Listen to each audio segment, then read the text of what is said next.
Hey guys, Kainan here, and today we're gonna review the Samyang 85mm 1.4 lens for Sony mount. So, for me, it's a really mature lens. I really do think Samyang did an excellent job with this lens. It's silent, the autofocusing for stills works great. It's not a native E-mount lens from Sony, but as you'll see just soon enough, I really do think it's at this price point, Samyang has a thing working for them, and you'll soon see why. For video, you won't hear any noise, but at 1.4 the system does take a bit of time when compared to native GM lens at 1.4 and when stopped down to 2.0.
All of the tests were done on the Sony A9 with the latest firmware update, so the focusing isn't really an issue. It tracks nicely, the Samyang does a great job, almost as well as the Sony, perhaps even on par when using stills. I recorded the EVF of the camera using the Atomos Ninja V or Ninja 5, and the tracking works really flawlessly, goes straight for the eye and picks it up even when you just shift a hand or remove the hat. You'll just take the eye as easy as that.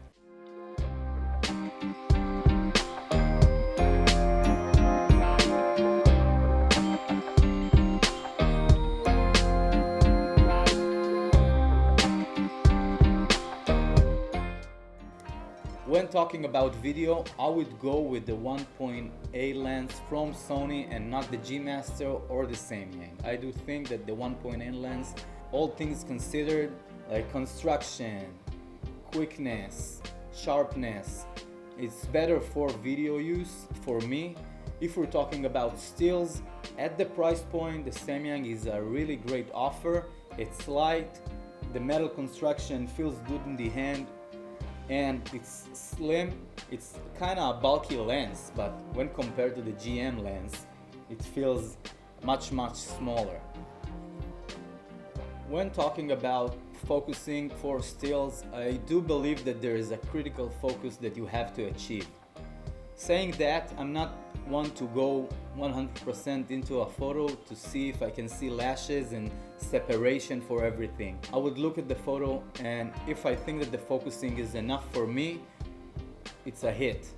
I didn't notice any mismatches. I did use the calibration tool Samyang provided with the lens in order to calibrate it and to see if it needed any tweaks. It didn't. For video, I don't think I'll shoot at wide open apertures at 1.4 using the autofocusing capabilities of the camera, unless we're talking about like vlogs and very static situations.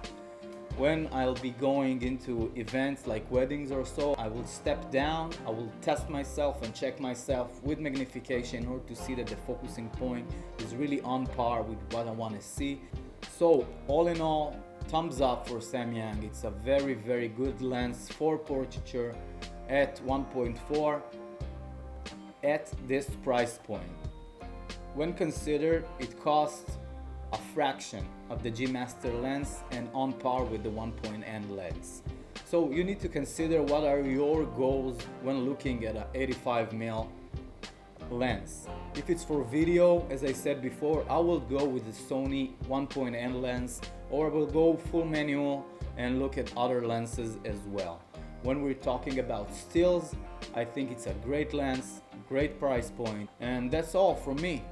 Subscribe down below, let me know if you want to see anything else. I got like 2 more days with this lens before I have to ship it back.